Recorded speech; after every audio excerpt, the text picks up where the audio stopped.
La Coupe du Monde féminine. L'événement foot est sur Europe 1. Bonjour Jérôme Lacroix. Bonjour Nikos, bonjour à tous.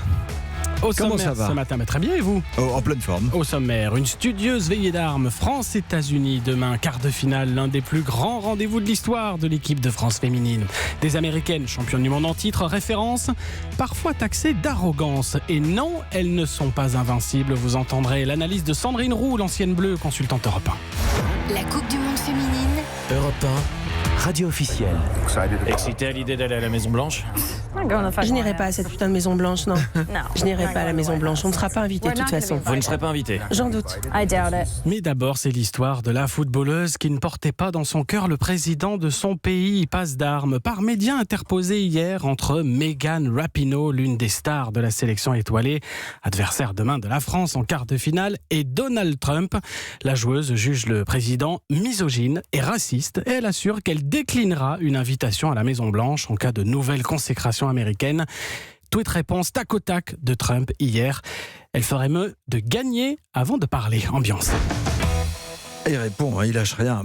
Malgré tout, la sélection américaine paraît sereine. Oui, voilà, Ruelle Malmaison, près de Paris où elle se prépare. Elle tente de se défaire de leur sparadrap du capitaine Haddock à elle. Elle serait hautaine, taxée d'arrogance. Oui, d'ailleurs, dès leur premier match dans ce mondial, vous vous en souvenez peut-être, on en avait parlé, elles avaient atomisé les Thaïlandaises 13-0 sans jamais lever le pied, continuer à marquer des buts. Alors, quand on pose la question aux joueuses sur cette arrogance supposée, ça les fait sourire. Quel est votre secret pour paraître aussi sûr de vous?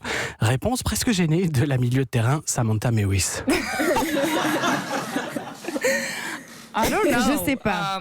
Je crois que l'état d'esprit de cette équipe me donne confiance. Son histoire aussi.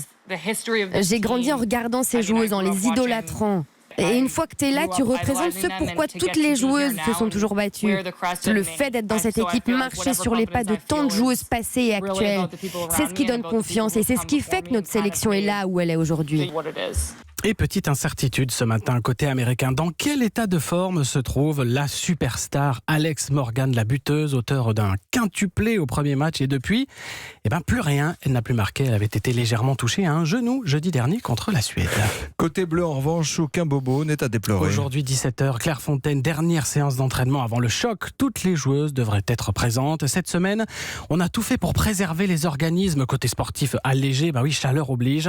Les joueuses ont cherché les failles américaines via des vidéos. Et les failles, elles existent? Elles existent. La défense, la gardienne. Écoutez l'ancienne bleue, Sandrine Roux, consultante Europe 1. Pour moi, elles ne sont pas invincibles. On a vu effectivement ce 8e de finale contre les Espagnols qui les ont malmenées. Alors après, on connaît l'orgueil des Américaines. Ça va être un combat difficile, effectivement, pour les Françaises, mais en même temps, elles ne sont pas imbattables. En tout cas, moi, je crois fortement que l'équipe de France peut faire un bon coup.